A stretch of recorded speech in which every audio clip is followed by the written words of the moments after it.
চুপ, ছোট লোকের বাচ্চা, মুখে মুখে তর্ক করস। বেয়াদব। আসসালামু আলাইকুম স্যার। জি স্যার, স্যার আমাকে 10টা মিনিট সময় দেন স্যার, আমি একটু রিক্সা করে আসতেছি, আমার গাড়িটা নষ্ট হয়ে গেছে তো।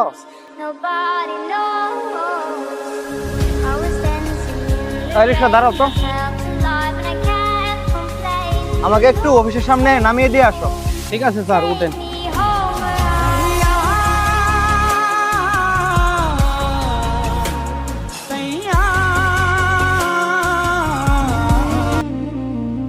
এই এখান থেকে তোমার কয় টাকা ভাড়া হয়েছে? স্যার 50 টাকা ভাড়া হয়েছে। কি বলো, 50 টাকা? মানে আমরা তো 30 টাকা দিয়ে আসা যাওয়া করি। না স্যার, এখানে 50 টাকাই ভাড়া, এটা হচ্ছে ন্যায্য ভাড়া। 30 টাকা ভাড়া, 50 টাকা নাও। স্যার ভাড়া 50 টাকা, 30 টাকা দিলে হবে না। চুপ, বেয়াদব। 30 টাকা ভাড়া, 50 টাকা চাপ। স্যার 50 টাকার ভাড়া 30 টাকা দিতেছেন, আবার গালাগালিও করতেছে। রিক্সা চালাই বলে আমাদের কি মানুষ মনে হয় না? চুপ, ছোট লোকের বাচ্চা, মুখে মুখে তর্ক করস। বেয়াদব।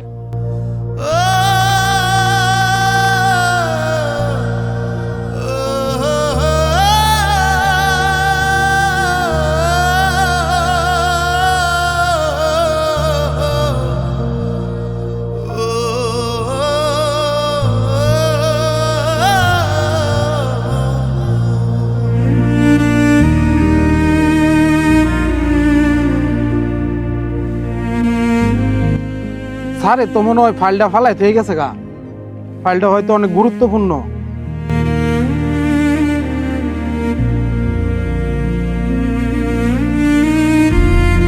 এই রিক্সাওয়ালা, তোমার রিক্সা এমন একটা ফাইল রেখে গেছি।